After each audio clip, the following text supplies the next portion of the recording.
அடுக்கு சட்டி, இது என்னடா? இந்த அம்மா இங்க வந்திருக்காங்க. இந்த இடத்த பார்க்கும்போது ஏதோ சொர்க்கத்தையே பார்க்குற மாதிரி இருக்கு. நான் அப்பயே சொன்னேன்ல, இவங்க தானே நம்ம கும்பிடுற வன தேவதை. இந்த இடம் இவங்களோடதுதான். இதுதான் இவங்களோட வனம்னு நினைக்கிறேன். நம்ம இவங்களை பார்க்கறது இவங்களுக்கு தெரிஞ்சுச்சுன்னா நம்மளுக்கு ஏதாவது ஆபத்து வரப்போகுதுடா. சரிடா, எனக்கு கூட இங்க இருக்க பயமா இருக்கு. இங்க சுத்தி பார்த்தா நிறைய மிருகங்கள்லாம் இருக்கு. இதுங்க ஏதாவது நம்மளை பார்த்தா கூட ஆபத்து தான். நம்ம பேசாம வந்த வழியே வீட்டுக்கு திரும்பி போயிடலாமா? போட மெதுவா போ. சரி, நம்ம உண்மையான உருவத்துக்கு மாறி கொஞ்ச நேரம் தவம் பண்ணுவோம். என் கண்ணை என்னாலே நம்ப முடியலடா. அங்க பாடுறா, இவங்க தானே உண்மையான வன தேவதை. நான் அப்பவே சொன்னேன்ல, வா இடத்த காலி பண்ணுவோம். அடே மக்காமிஷி, நான் ஊருக்குள்ள வர வேண்டிய நேரம் வந்துருச்சுடா. இதுக்கு மேல நீ பண்ற சூழ்ச்சி எதுவுமே என்கிட்டயும் என் மக்கள்கிட்டயும் வேலைக்கே ஆகாது. என் மக்களுக்கான நலனுக்காக தான் 20 வருஷமா நான் ஊரை விட்டு வெளியே இருந்தேன். என்னோட மக்களுக்கு 20 வருஷமா எல்லையம்மனா இருந்து காத்துட்டு இருந்தேன். இனிமேல் நான் ஊருக்குள்ள வர நேரம் ஆயிடுச்சு. உன்னோட சூழ்ச்சியெல்லாம் அழிச்சு, உன்னையும் அழிச்சு, இதுக்கப்புறம் ஊருள்ள வந்து நான் தங்கணும்னு முடிவு பண்ணிட்டேன். இனி நானும் என் மக்களும் ஒன்னா இருக்க வேண்டிய காலம் வந்தாச்சு. இதுக்கப்புறம் எங்க ஊர்ல எந்த கெட்டதும் நடக்க போறதும் கிடையாது. இனிமேல் எல்லாமே ஜெயம்தான். கூடிய சீக்கிரம் நான் என் மக்களோட இணைய போறேன். இந்த ஊர்ல இருக்கிற பசி பிணி எல்லாம் ஒழிய போகுது. இதோட என் கிராமத்துக்கு நல்லதே நடக்க போகுது. உன்னை ஒரு வழியா இந்த ஊரை விட்டு துரத்துறதுக்கு வந்துட்டு இருக்கேன்டா. நான் சொன்னேன்ல, அவங்க வன தேவதைன்னு. நீதான் நம்பல. உனக்கு முன்னாடி நான் கண்டுபிடிச்சிட்டேன்டா. என்னதான் இருந்தாலும் எனக்கு அவங்கள பார்த்தா இப்பெல்லாம் திக்குன்னு இருக்குடா. என்னடா அப்படி சொல்லிட்டேன்? ஆமாண்டா, அவங்க கடவுள்ல தெரிஞ்ச அப்புறம் எனக்கு கொஞ்சம் பயமா இருக்கு. அறிவாளி, அது பயம் கிடையாதுடா, பக்தி. அவங்க மேல இருக்கிற மரியாதை தான் நம்மளுக்கு அந்த மாதிரி தெரியுது. நீ ஒன்றும் கவலைப்படாத. அவங்க கடவுள். அவங்க நம்மளுக்கு எந்த தீங்கும் செய்ய மாட்டாங்க. கட்டாயமா நம்ம 2 பேரையும் பாதுகாத்து நம்ம வீட்டுக்கு கூட்டிட்டு போய் விட்டுருவாங்க. எனக்கும் எங்க அம்மா பார்த்து ரொம்ப நாள் ஆகுதுடா. அம்மா பார்க்கணும் போல தோணுது. எப்படியாச்சும் இந்த கடவுள் என்னை கூட்டு போய் எங்க அம்மா கூட சேர்த்துட்டா நல்லா இருக்கும். சரி, அதுக்குள்ள சோகமாய் அழாத. உனக்கு அது தென்னை மரத்துல இருக்க தேங்காவை பறிச்சு போடவா? குடிக்கிறியா? அப்படியா சொல்ற? சரி, மரம் ஏறதான் ஏறுற. ஒரு இளநீர் 2 இளநீர்லாம் பறிச்சு போடாத. ஒரு கொத்தை இறக்கி போடு.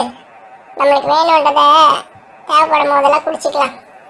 இங்க வந்ததுல இருந்து ரொம்ப தாகமா இருக்குடா. ஊர் ரொம்ப வெயில் அடிக்குது. சரி, கொஞ்சம் பொறு. மேல இருக்க காயெல்லாம் பறிச்சு போடுற இடத்துல நிக்காதடா. அப்புறம் காய் மேல பட்டுட்டு ஐயோ அம்மான்னு கத்துவேன். பார்த்து ஓரமா நினைப்பா. சரிடா, பேச்சு நிறுத்திட்டு சீக்கிரம் மரத்து மேல ஏறி இருக்கிற காய்கள்லாம் பறிச்சு போடுறா.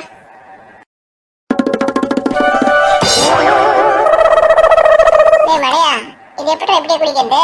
ஓபன் பண்ணி கொடுத்தா தானே குடிக்க முடியும். பொருடா, எல்லாத்துலயும் அவசரம் தான் உனக்கு. இப்ப குடி. அடுத்து வனதேவதை அம்மா வந்துட்டு இருக்காங்கடா. சரி வரட்டும், நானும் பார்த்துட்டேன். ஆனா நம்ம காட்டுக்குள்ள போய் அவங்கள பார்த்தத அவங்களுக்கு தெரியாம வச்சுக்கூடா. அவங்க கிட்ட அதை பத்திலாம் எதுவும் சொல்லாத. சரிடா. பசங்க நம்ம உண்மையான ரூபத்தை பார்த்து பயந்துருக்காங்க போல இருக்கு. சரி, நம்மளும் அவங்கள இன்னும் பயமுறுத்த வேணாம். சாதாரணமா பேசுவோம். பிள்ளைகளா, தூங்கி எழுதிட்டீங்களா? ஆமாம்மா, நீங்க கையால செஞ்ச உணவை சாப்பிட நாங்க பாக்கியம் பண்ணியிருக்கணும். காலையில எங்களுக்கான உணவு நாங்க எடுத்து சாப்பிட்டுட்டோம். ஆமாம்மா, அந்த உணவு ரொம்ப சுவையா இருந்தது. இவ்வளவு நாளைக்கு நாங்க இப்படி ஒரு உணவை சாப்பிட்டதே கிடையாது. சரிப்பா, எனக்கு ஒரு உதவி பண்ணணுமே. கண்டிப்பா உதவி பண்றோம்மா. நீங்க என்ன சொன்னாலும் நாங்க செய்யறதுக்கு தயாரா இருக்கோம். நீங்க ஆணையிட்டா மட்டும் போதும். டக்குன்னு அந்த வேலையை நாங்க முடிச்சுட்டு வந்துடுவோம். என்ன வேலை செய்யணும் சொல்லுங்க. அதான் நான் நேற்றே சொன்னேனேப்பா. இங்கேருந்து 1 கிலோமீட்டர்ல ஒரு குளம் இருக்கு. அந்த குளத்துக்குள்ள இருந்து தண்ணி கொண்டு வந்து என்கிட்ட கொடுக்கணும். அந்த தண்ணியை காலையில நான் குடிச்ச அப்புறமா தான் என் விரதத்தை முடிப்பேன். அந்த விரதம் முடிஞ்ச அப்புறமா தான் மற்ற வேலைகள்லாம் செய்ய ஆரம்பிப்பேன். இன்னைக்கு என்னால் அங்கே போக முடியல. நீங்கள் 2 பேரும் போய் அந்த குளத்துல இருக்க தண்ணி எனக்காக கொண்டு வரீங்களா? கண்டிப்பா கொண்டு வரோமா. ஆனா இந்த ஊர்ல நிறைய குளங்கள் இருக்குன்னு நான் கேள்விப்பட்டிருக்கேன். எந்த குளம்னு எப்படி நாங்கள் கண்டுபிடிக்க முடியும்? இந்த கிராமமே ஒரு மந்திரத்தால தான் உருவானது. அதனால இதை சுற்றி நிறைய மந்திர தந்திரங்கள்லாம் இருக்கும். நீங்கள் பார்த்து சூதானமாக நடந்துக்கணும். நான் சொல்கிற குறிப்பிட்ட குளத்துல தங்க மீன்கள்லாம் உலாவிட்டு இருக்கும். அதை வச்சே நீங்கள் அந்த குளத்தை கண்டுபிடிச்சிடலாம்.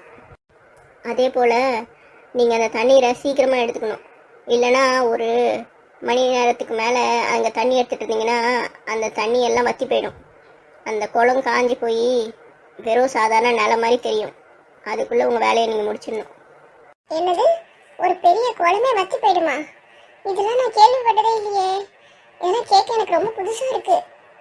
அடுக்கு சட்டி அவங்க தான் அந்த குளம் ஒரு மந்திர குளம்னு சொல்றாங்க இல்லையா, அதனால அப்படி இருக்கும் போல இருக்கு. சரிம்மா, நீங்க குளத்தை கொடுங்க, நாங்க போய் தண்ணி கொண்டு வந்துடுறோம். இன்னொரு விஷயம்ப்பா, அந்த குடத்துல நிறைய தண்ணிங்க ஊற்றினா தான் அந்த குடம் நிரம்பும். அந்த குடம் நிரம்பின அப்புறம் தான் நீங்கள் அங்கேருந்து கிளம்பி வரணும். சரியா? இந்தாங்க, இந்த குடம் தான் அது. அம்மா, குடம் பார்க்க சின்னதா இருக்கு. இதுல எவ்வளவு தண்ணி பிடிக்க முடியும்? அதானே, நீங்க நிறைய தண்ணி பிடிச்சிட்டு வரணும். இன்னும் ஒரு வாரத்துக்கு அந்த தண்ணியை தான் நீங்க உபயோக போறீங்கன்னு சொல்றீங்க. இவ்வளோண்டு குடத்துல இருக்க தண்ணி எப்படி உபயோகம் பண்ணுவீங்க? நீங்கள் கொண்டு போய் இந்த குடத்துலேருந்து தண்ணியை பிடிச்சி இந்த குடத்துல ஊற்றுங்க. அப்போ உங்களுக்கே புரியும். ஏய் கண்ணுக்குட்டி, ஒருவேளை அதுவும் மந்திர குடமா இருக்கும்டா. அங்க போய் பார்த்தா தான் தெரியும். நிறைய கேள்வி கேட்காத, அப்புறம் அவங்க கோவமாயிட போறாங்க. சரிடா சரிடா. இன்னொரு விஷயமும் சொல்லணும்ப்பா. வர வழியில் ஒரு மாமரம் இருக்கும். அந்த மாமரத்துக்கு கொஞ்சமாக தண்ணி ஊற்றிட்டு வாங்க. அது தினமுமே எனக்காக அங்கே காத்துட்ருக்கோம். நான் தண்ணி ஊற்றலைன்னா அந்த செடி ரொம்ப வாடி போயிடும். அம்மா, அந்த மாமரத்துல பழங்கள் இருக்குமா? அதை நாங்க எப்படி கண்டுபிடிக்க முடியும்? ஆமாப்பா, அந்த மாமரத்தில் மட்டும்தான் நிறைய பழங்கள் இருக்கும். அந்த மாமரத்துக்கு தண்ணி ஊற்றுங்க. நீங்கள் தண்ணி ஊற்றி கொஞ்ச நேரத்துக்கு அந்த மாமரம் உங்களுக்கு 2 மந்திர மாம்பழம் தரும். வரும்போது அதையும் கொண்டு வந்துடுங்க. நல்லா ஞாபகம் வச்சுக்கோங்க, வேறு எந்த இடத்துலையுமே அந்த தண்ணியை உபயோகக்கூடாது. அந்த தண்ணியை சரியாக கொண்டு வந்து என்கிட்ட ஒப்படைச்சிடணும். ஏன்னா அந்த குளத்துல இருக்க தண்ணி ஒரு மந்திர தண்ணி. அதை வீணாக்காதீங்க. ஆனா நீங்க மாமரத்துக்கு அந்த தண்ணி ஊத்தணும்னு சொன்னீங்களே. சரியாக புரிஞ்சுக்கோங்கப்பா. அந்த குளத்துலேருந்து தண்ணி கொண்டு வந்து முதல்ல அந்த மாமரத்துக்கு தான் ஊற்றணும். வேறு யாருக்காவது கொடுத்துட்டிங்கன்னா அந்த மாமரம் உங்களுக்கு அந்த மாம்பழத்தை கொடுக்காது. அதனால் முதல்ல அந்த எடுத்துகிட்டு போய் அந்த மாமரத்துக்கு அந்த தண்ணியை ஊற்றிடுங்க. அதுக்கப்புறம் மிச்சம் இருக்கிற முழு தண்ணியும் எடுத்துகிட்டு வந்து என்கிட்ட ஒப்படைச்சிடுங்க. வழியில் யார் தண்ணி கேட்டாலும் யாருக்கும் கொடுக்கக்கூடாது. சரியா? சரிங்கம்மா, நீங்க சொன்னா ஏதாவது அர்த்தம் இருக்கும். அதே போல செஞ்சிடறோம். அந்த 2 மாம்பழத்தையும் உங்ககிட்ட ஒப்படைச்சிடுறோம். கவலைப்படாதீங்க. சரி தம்பி, நீங்கள் 2 பேரும் கட்டாயம் இந்த வேலையை முடிப்பீங்கன்னு எனக்கு தெரியும். முடிச்சுட்டு பொழுது சாயத்துக்குள்ளே வீடு வந்து சேருங்க. சரியா? சரிம்மா, இப்பயே கிளம்புறோம்.